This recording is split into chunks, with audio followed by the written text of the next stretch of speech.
Going to movies is one of the fun, inexpensive, and romantic ways to spend time. If you need an idea how to spend any other day in Asheville, you might want to consider a local movie theater. Today I am at Grail Moviehouse. Hi, I'm Davida Horwitz.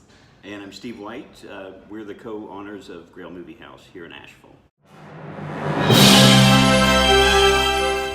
Can you tell a little bit about your business, how long you've been in Asheville for, and why did you think Asheville was such a great place to start this kind of business? Well, we've been here for almost 2 years now. It'll be 2 years in May, and we are big movie fans. We're looking for something new to do in town, and we knew that there were a lot of films that didn't get shown here, and we thought an art house theater like the Grail that also showed some mainstream movies would work. There's something completely new to do, and we kind of always had talked about it. He always wanted to get back into it. It will be 2 years this May. We've been open. And we do show some big budget movies that we like. We love Star Wars. We did Wonder Woman, Black Panther is coming up, so we'll show those. But also a lot of smaller art house independent films, films that do make the festival circuit, but don't get into bigger chain theaters. For instance, right now we are showing Oscar-nominated films in every screen. We have Phantom Thread in our bigger screen. We have Lady Bird and Call Me By Your Name. Call Me By Your Name, and we're also running the Oscar Shorts programs this week. We run a lot of foreign films, a lot of independent films, and then there always is something like a Black Panther coming up or A Wrinkle in Time. Do you have a typical client? Is there such a thing, a typical client for Grail Movie Theater? We definitely have a lot of diehard film fans, and that's not a typical person, but we have people that come nearly every week to see movies, sometimes more than once, depending on what we're running, and that runs the gamut from probably a 13-year-old kid that used to come to everything we show, to a lot of older people, a lot of retirees that enjoy especially the smaller films that we run. And then we've started to get a lot of college students, so that's a big plus for us as well. So would you say it's mostly locals or tourists too? I think it's definitely mostly locals. We did see during the holidays and when we have bigger budget films, being downtown and having that option downtown, we did get a lot of tourists. But you know, yesterday for the Oscar-nominated shorts, it was the opening weekend of that, and we recognized so many of those people as local. Is there something that you like most about what you do? About your business, about running this movie theater? It's surprising that we love movies, and we love being able to share these movies with other people, but the surprising thing for me is I really have an affection for our customers now. I agree. We see people on a regular basis, and they share what they experience with the movies. They share what they like. We learn about their lives, and kind of a surprise to me how big a part of running a business that is. Right, to build that relationship with the public. Yeah, and I think it's the same for me. I love talking to people and seeing the same faces, and and hearing what they like and discussing the movies. Anything you like least?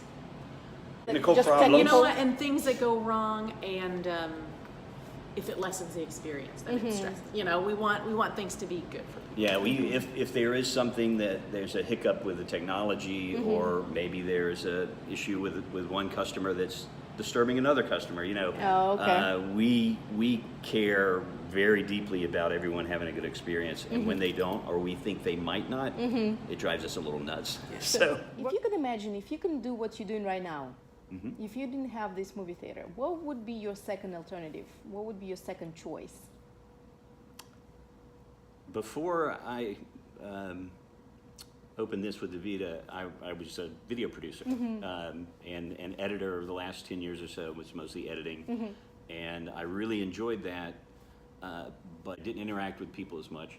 I really enjoyed that, and this is a lot different, but I think I would still enjoy doing production.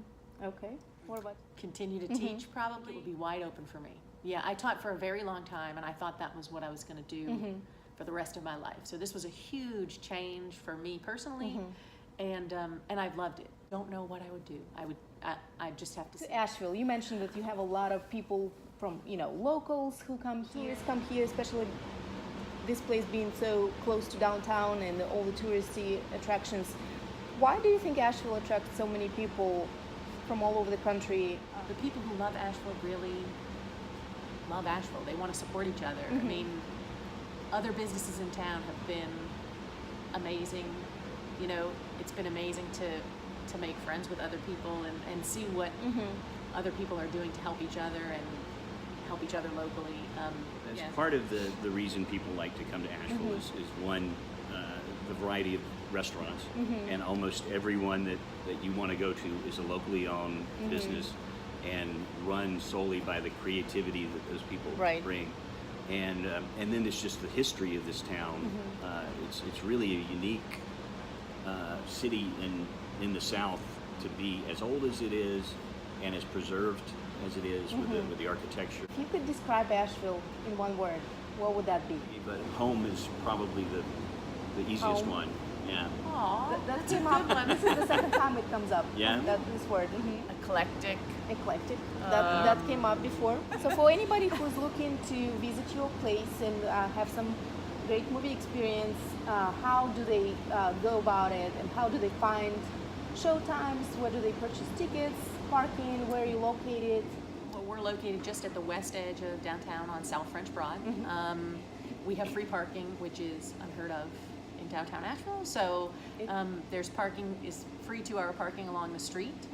We do have a parking lot behind the building, so for daytime matinees, that's always available. And the United Way across the street is generous enough to allow us to park there after 5:30 on weekdays and all weekend. Oh, wow, that's great. Across the street. That's good to know. That's been wonderful. Yeah, and you can find out what we're showing, our upcoming special events at our website, which is grailmoviehouse.com. And we also keep our Facebook updated and Instagram, Twitter. We have a couple of series that we run. Israeli film with the JCC. That's on Sunday afternoons. We also have a series on Sunday evenings once a month called Silent Sundays, where we have a silent film. We also run a thing called Bad Movie Night once a month on the Bad movie night. That's Bad the Movie first Night. Wednesday of the month. Yeah. What is exactly a bad movie night? Bad Movie Night. I'm intrigued now. Is if you can think back to the old days of the video store where the shelves were the best movies, the newest movies, and then maybe genres, and then you get further and further back, and then there's that shelf with really, really awful movies, but they're so fun to watch that people would rent them. That's pretty much Bad Movie Night. Gotcha, okay. And we have the Asheville Film Society on Tuesday nights. So they come and do Hollywood pictures and usually a big budget screening. And the critic from Mountain Express comes and does an introduction for those, so that's great. This particular theater, you mentioned that you use it for a lot of events. Because we have really great versatile seating in this room and it's a good size, we work with some local organizations. So we've had screenings with Planned Parenthood where we'll screen a documentary and they'll have a panel discussion. We have one coming up for, with the Center for Disordered Eating.